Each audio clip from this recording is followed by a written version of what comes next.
objection?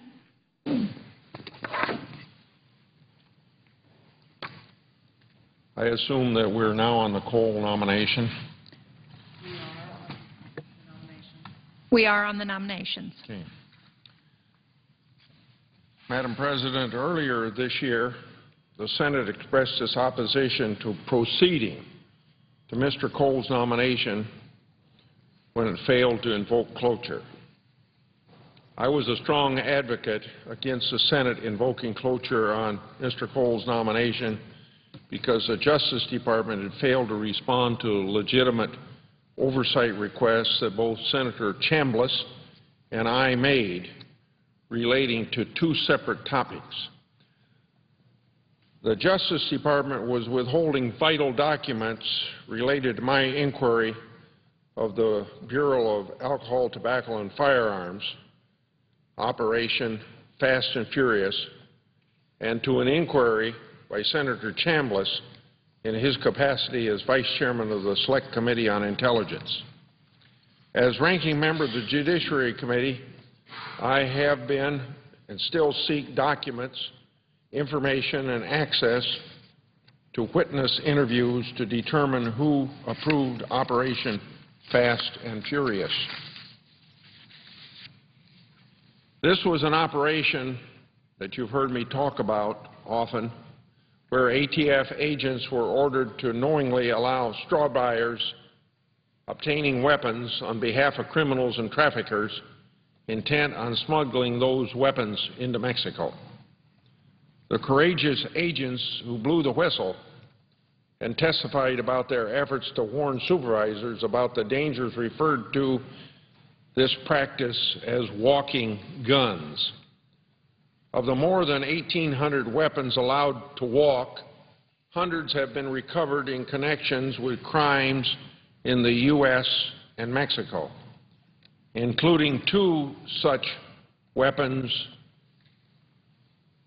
in connection with the murder of Border Patrol agent Brian Terry.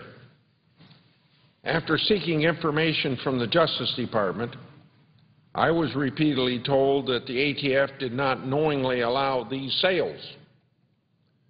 Working with Congressman Issa, who's chairman of the House Government Oversight Committee, we released information that showed that the initial denials were false. This risky policy was, in fact, implemented at ATF and the Justice Department. Despite the seriousness of the whistleblower's allegations and my repeated inquiries, the Justice Department continued to deny me access to the documents. As a result, I urge my colleagues to oppose cloture on James Cole to be Deputy Attorney General.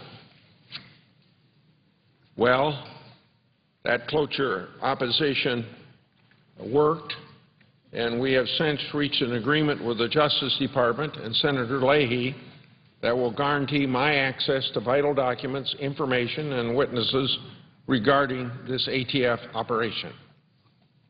I also understand that Senator Chambliss has reached an agreement on obtaining the information he has sought on behalf of the Intelligence Committee.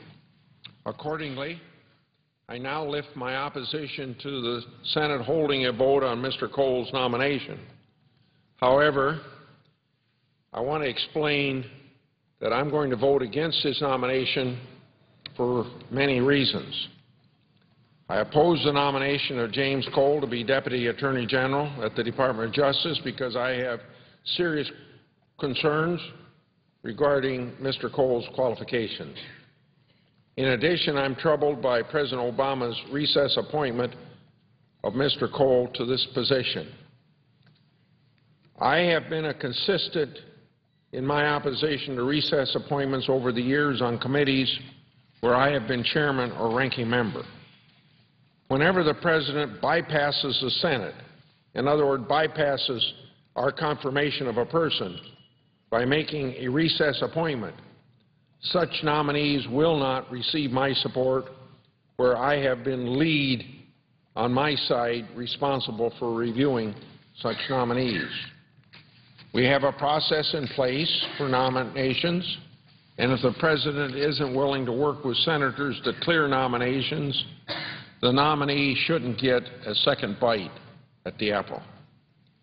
Deputy Attorney General is second in command at the Justice Department and responsible for overseeing the day-to-day operations of the department. Managing this vast bureaucracy is a difficult task that requires a serious commitment to protecting our national security, enforcing our criminal laws, and safeguarding taxpayer dollars. We need a qualified leader who has the smarts, the capability, and the willingness to manage department programs and root out inefficiencies and abuse in those programs. After reviewing all of his responses and his hearing testimony, I concluded that I could not support Mr. Cole's nomination to be Deputy Attorney General. In particular, I am seriously concerned about Mr. Cole's views on national security and on terrorism. Back in 2002, Mr. Cole was author of an opinion piece in the Legal Times. In that piece, he stated, quote, "For all the rhetoric about war, the September 11 attacks were criminal acts of terrorism against civilian populations, much like terrorist acts of Timothy McVeigh in blowing up the federal building in Oklahoma City and Omar Abdel Rahman in the first effort to blow up the World Trade Center. The criminals responsible for those horrible acts were successfully tried and convicted under our criminal justice system without the need for procedures that altered due process rights," end of quote. But I want to quote further. "The acts of September 11th were horrible, but so are other things," end of quote. The other things he referred to were the drug trade, organized crime, rape, child abuse, and murder. Mr. Cole's opinion piece argued that notwithstanding the involvement of foreign organizations such as al-Qaeda, we have never treated criminal acts influenced by foreign nationals or governments as a basis for, quote, ignoring the core constitutional protections ingrained in our criminal justice system. Mr. Cole, that was the end of quote. Mr. Cole concluded his opinion piece by arguing that in addition to stopping future terrorist attacks, the Attorney General is a criminal prosecutor and that he has a special duty to apply constitutional protections ingrained in our criminal justice system to everyone, including terrorists captured on foreign battlefields. Mr. Cole wrote this opinion piece 2 days short of the first anniversary of the September 11 attacks. Given the close proximity in time to the September 11 attacks, we must accept this opinion piece as Mr. Cole's true beliefs about the application of the civilian criminal justice system to terrorism cases, including those who masterminded the 9/11 attacks. From the opinion piece and his responses to our inquiry, it appears that if given a choice of prosecuting high-ranking terrorists in civilian courts or military commissions, Mr. Cole would likely favor civilian courts based upon his long-standing belief in the role of that the Attorney General plays in protecting the principles of the criminal justice system. Absent a clear statement from Mr. Cole about what factors would warrant selecting a civilian or a military forum, it is hard to look at his entire record of past opinions, his testimony and responses to our questions, and reach any different conclusion.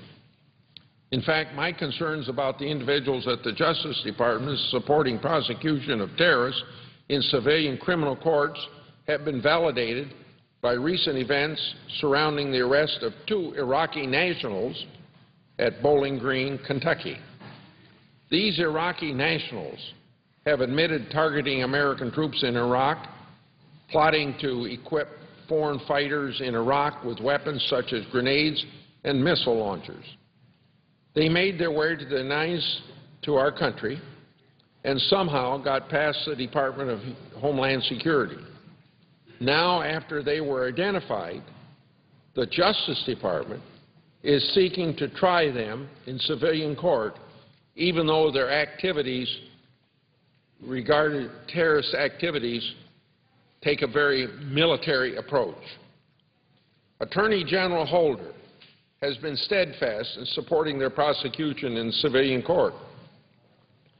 It appears to me that no one in the Justice Department, including Mr. Cole, have objected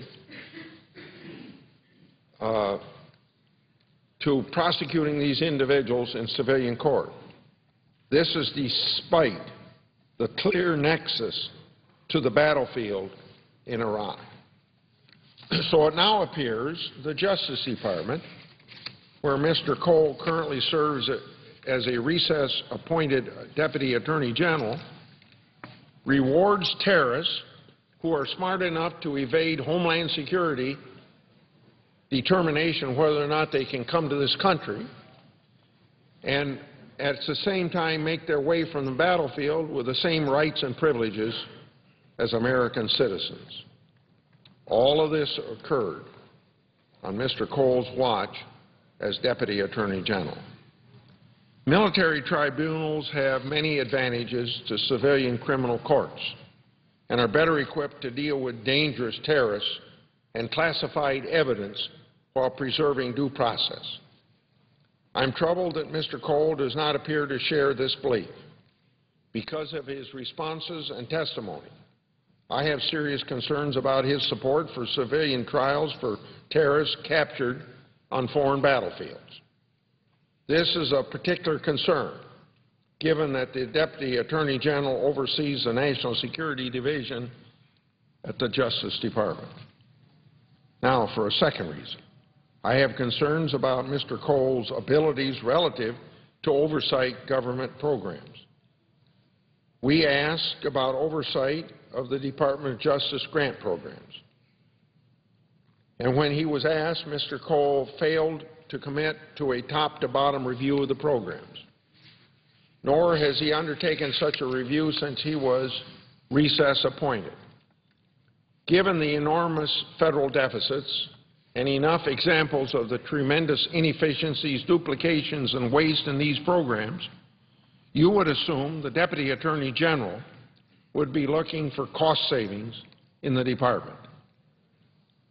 I'm disappointed that Mr. Cole has failed to recognize that there is a need for a comprehensive review of Justice's grant programs, not only for the sake of saving taxpayers' dollars at a time when we face skyrocketing fiscal deficits, but also to ensure that grant objectives are being met in the most efficient and effective manner possible. A third reason, I have concerns about Mr. Cole's abilities based on his performance as an independent consultant tasked with overseeing the insurance firm AIG. By way of background, the Justice Department provided copies of the reports Mr. Cole issued when he was overseeing AIG, but they were labeled, quote unquote, committee confidential. As a result of their being labeled committee confidential, I cannot discuss with specificity the contents of those documents publicly. Nevertheless, when taken into context with public responses provided by Mr. Cole to my questions, a troubling picture develops about Mr. Cole's performance in his role as independent consultant. The responses and reports do not dispel the serious questions raised about Mr. Cole's independence or his completeness. Further, they reveal what appears to be a level of deference to AIG management one would not expect to see from someone tasked with the responsibility of being, quote unquote, an independent monitor. In order to clarify a number of questions on this matter, Senator Coburn and I sent a follow-up letter seeking additional answers from Mr. Cole. Mr. Cole's reply clarified that the Department of Justice, the Security and Exchange Commission, and the New York Attorney General's office were aware of his practice of seeking input from AIG and making modifications to the reports. He indicated that the changes AIG made were often factual changes such as AIG employee names, dates of materials, and events. He also indicated that some of the changes requested by AIG were included in a section of the report entitled, quote, unquote, AIG response. However, he added that on, quote, unquote, on a few occasions, AIG would, quote, suggest a stylistic change of phrasing in the analytical section of the report, end of quote. He stated that while he included the edits made by AIG, he, quote, did not believe that a detailed presentation of this factual review process was necessary to an understanding of each party's position, end of quote. As a result, the reports did not necessarily show which edits AIG made that were incorporated. Instead, he said that those changes were available in working papers that were, quote, available to the SEC, the DOJ, and the New York Attorney General's office, end of quote. Unfortunately, he added, quote, the agencies which were aware of this practice did not request such documents, end of quote.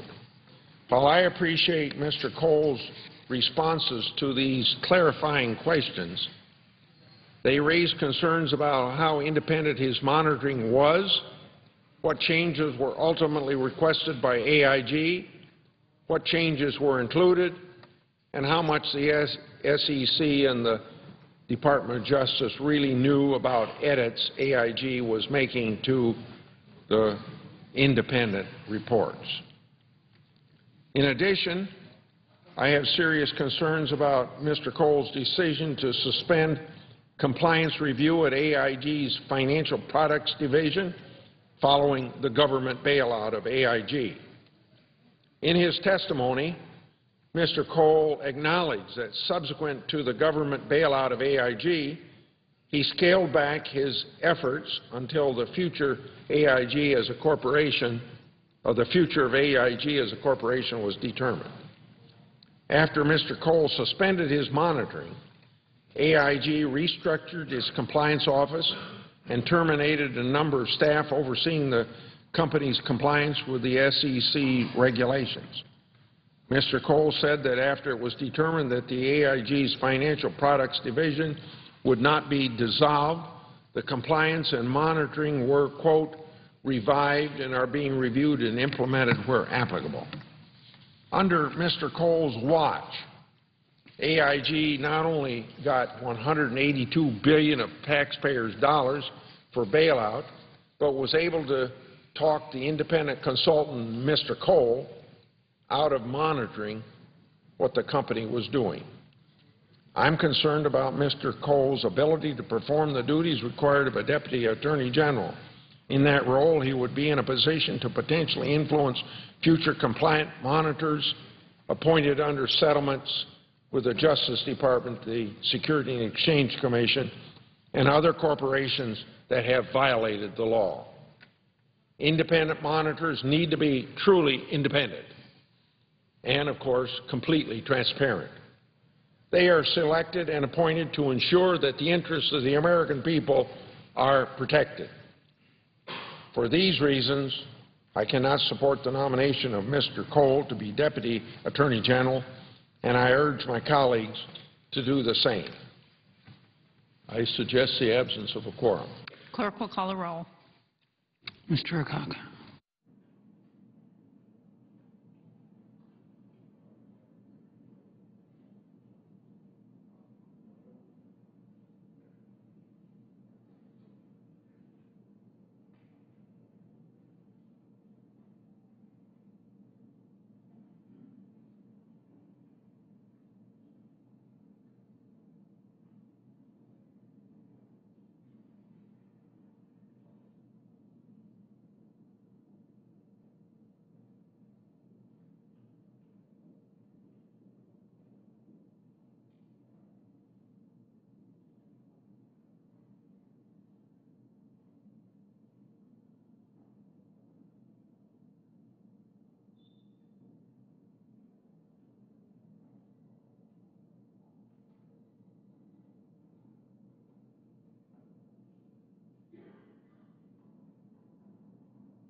quorum call be dispensed with?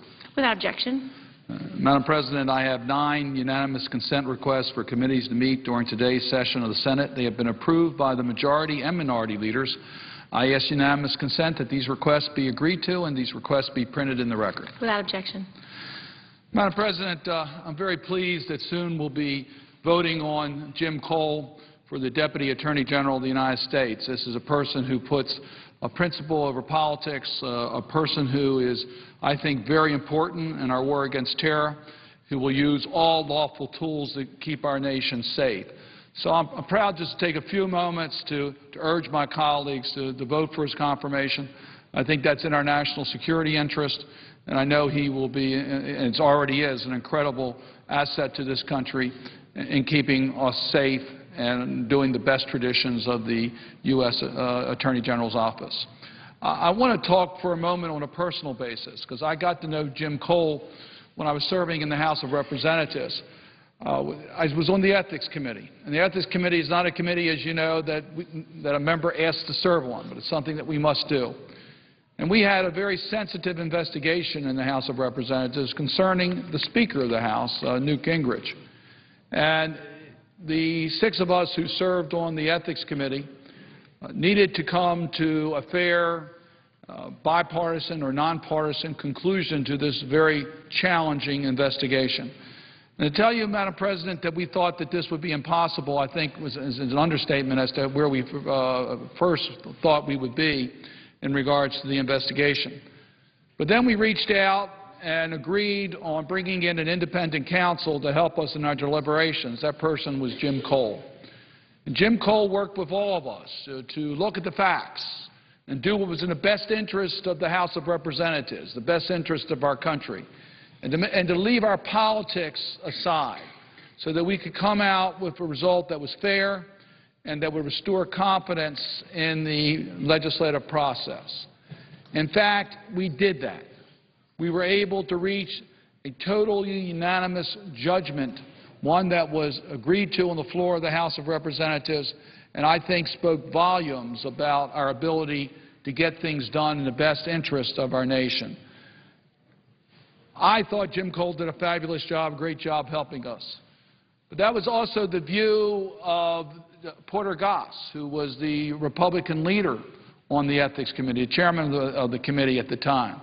He said that he felt that Jim Cole brought professionalism at the highest level to our investigation and allowed us to come forward with a fair, nonpartisan conclusion.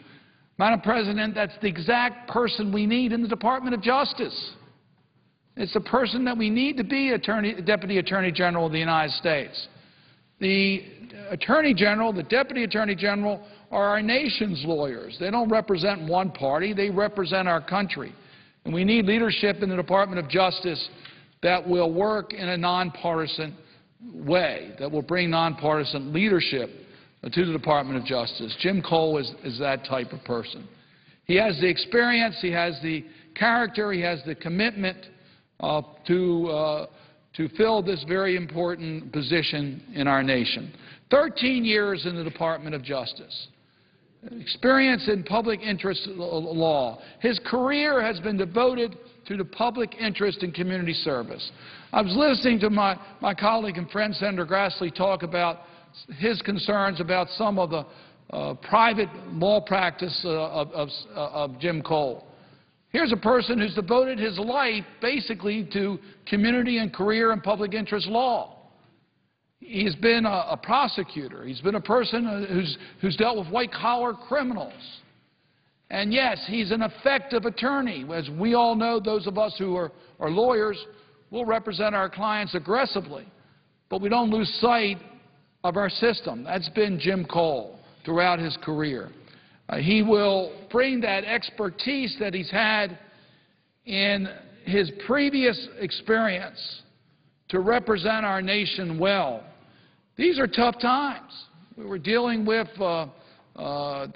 threats around the world where we need an Attorney General and a Deputy Attorney General who will use all lawful tools in order to protect our country. It's interesting, Madam President, that Jim Cole enjoys the endorsement from both sides of the aisle. When we look at high-ranking Department of Justice former officials from both Democrats and Republicans have endorsed Jim Cole's confirmation to be the Deputy Attorney General. Let me just quote from one Republican source, which I think is typical of the endorsements that we have received encouraging the confirmation of Jim Cole. We received a letter from Fred Fielding. I think most of you know Fred Fielding. He was the White House counsel for former President George W. Bush, a person who I think most of us had close dealings with and respected him greatly in his service to the Bush administration. This is what Fred Fielding said about Jim Cole. He says, Mr. Cole combines all the qualities you would want in a citizen public servant. He understands both sides of the street and is smart and tenacious and is a person of unquestioned honor and integrity. Well, I agree with Fred Fielding. This is the type of person that we need to be a Deputy Attorney General of the United States. I'm pleased that we're going to have this vote a little bit later on today. I would encourage my colleagues to vote for his confirmation. It's important that we have individuals in these key positions that enjoy the full confirmation from the United States Senate, and I hope my colleagues will join me in supporting this nominee. Madam President, I would suggest the absence of a quorum. Clerk will call the roll. Mr. Akaka.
request consent to call the quorum be dispensed with. Without objection.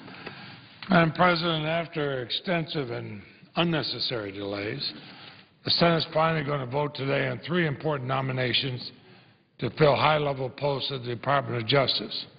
Now, 2 of these positions have national security responsibility. I've been here since the Ford administration.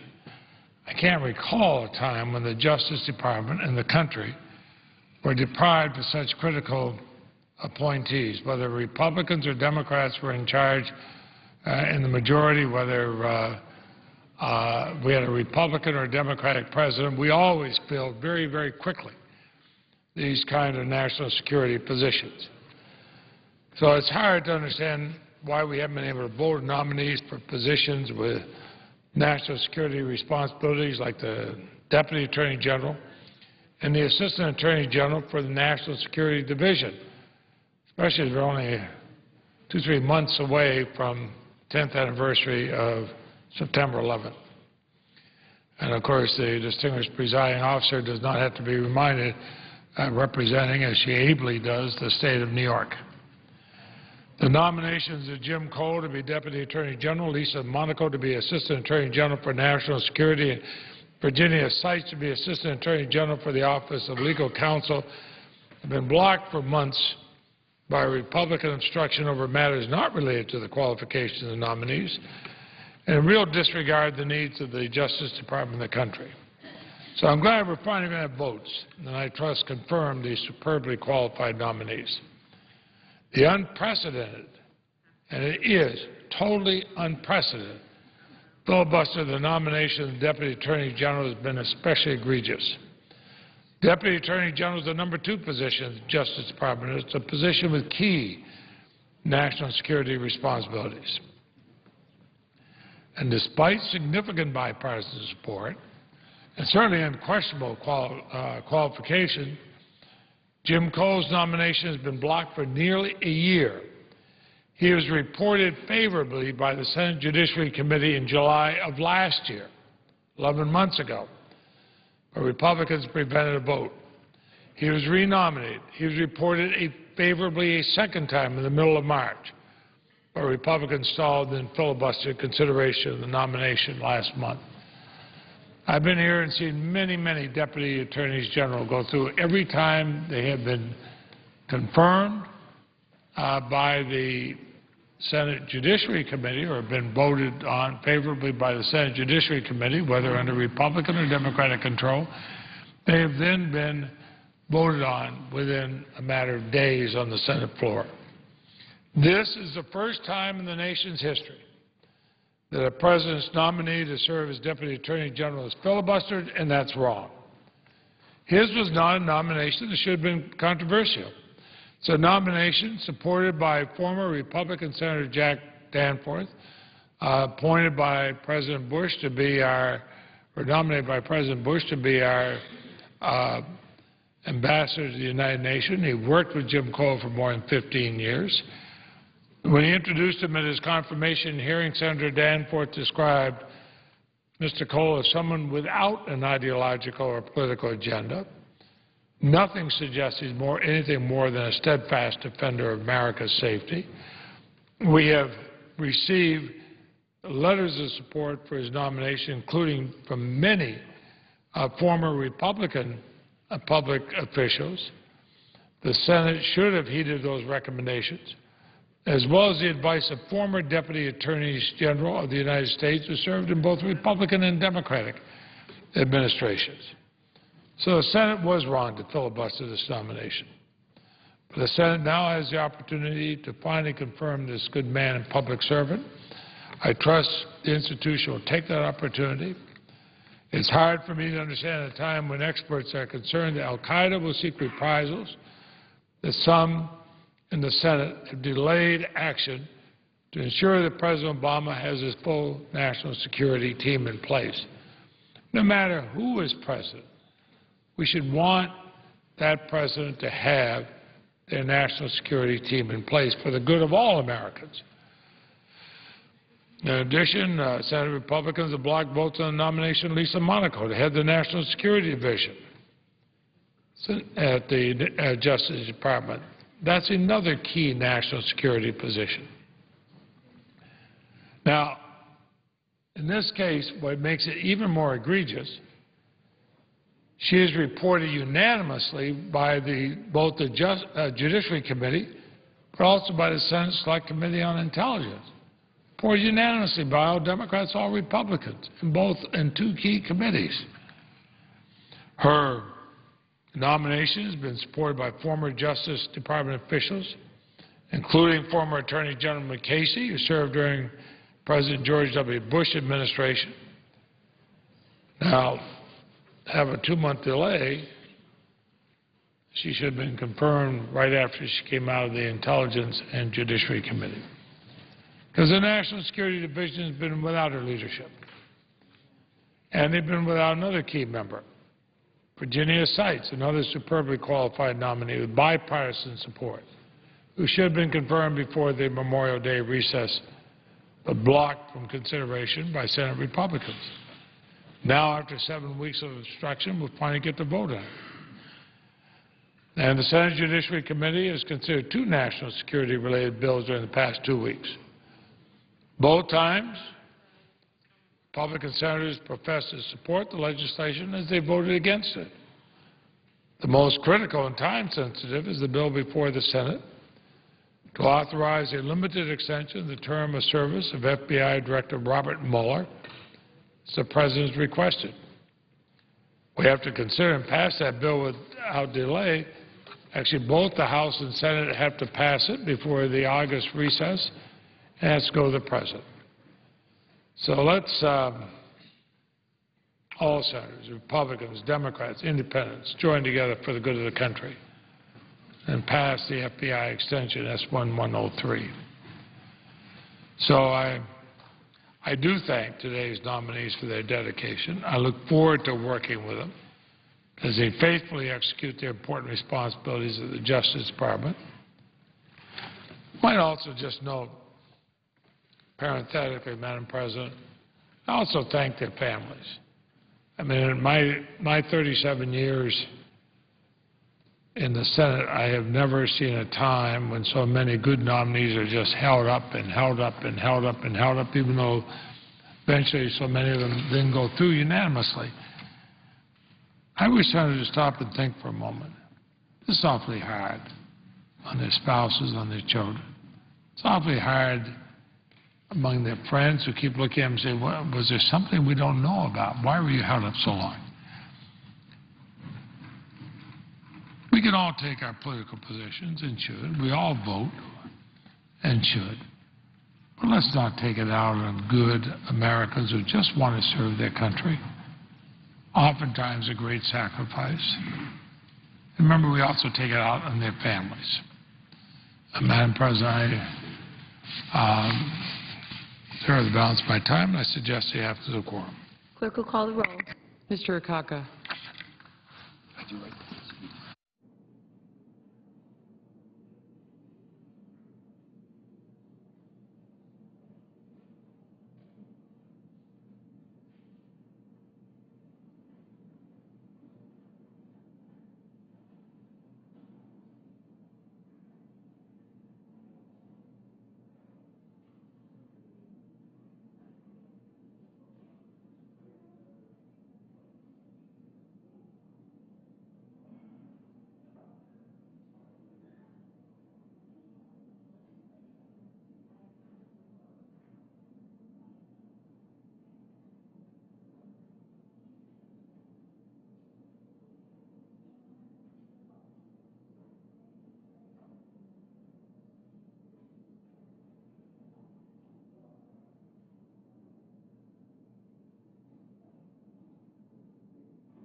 Senator from Florida.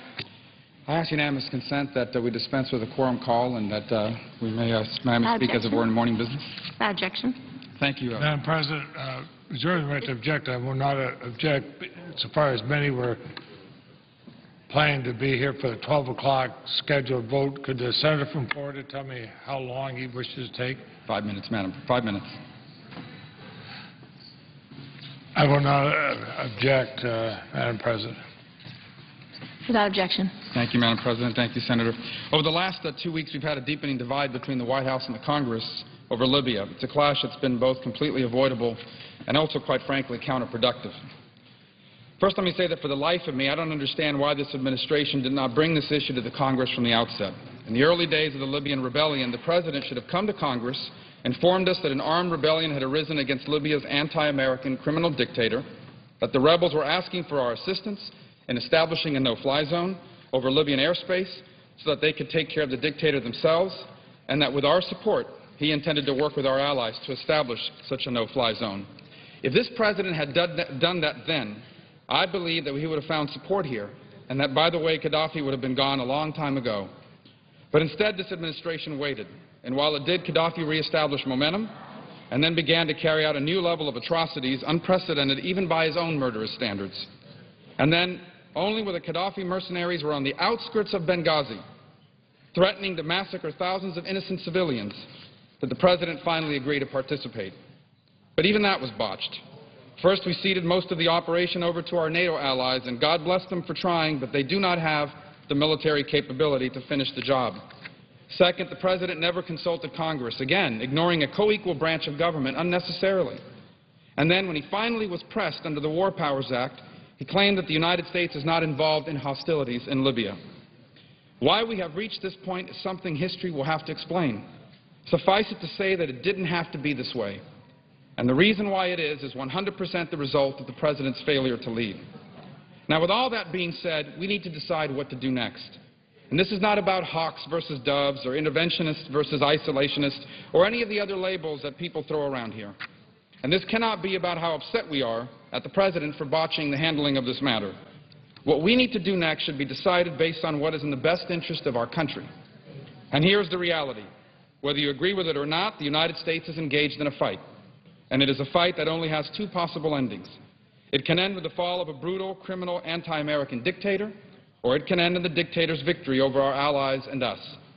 I would suggest that given these two choices, the best choice for America is the first one, the fall of the anti-American dictator. So going forward, how can we do this? Well, first, we should officially recognize the Transitional National Council. Second, we should provide additional resources to support the Council, including access to Libya's frozen funds here in the United States. And by the way, we should also make sure that those frozen funds are used to reimburse us, the United States, for the cost of the operation. Third, we should intensify strike operations to target the Gaddafi regime and get rid of this guy once and for all and as soon as possible. And then fourth, we should go home and allow the Libyan people to build a new nation and a new future for themselves. Now, I understand that rightfully so, many here in Congress and across America are weary of more war and more overseas engagement during a time of severe budget restraints here at home. But the fact remains that whether you agree with it or not, we are already involved. We are already involved in Libya. We have already spent a considerable amount of money there, and we're going to let all this go to waste? Are we prepared to walk away and get stuck with a lose-lose proposition? We spent all the money on Libya, and Gaddafi is still around. It is in our national interest to get this over with already. This afternoon, the Foreign Relations Committee will meet to consider a resolution on this matter. I am concerned that rather than push the President to do what is necessary to bring this conflict to a successful conclusion, some are pushing to restrict our campaign. No matter how you feel about the original decision, we must now deal with the situation as it now stands. And the bottom line here is that if we withdraw from our air war over Libya, it will lengthen the conflict, it will increase the cost to American taxpayers, and raise doubts about U.S. leadership among friends and foes alike. Here's what withdrawal will mean in real terms.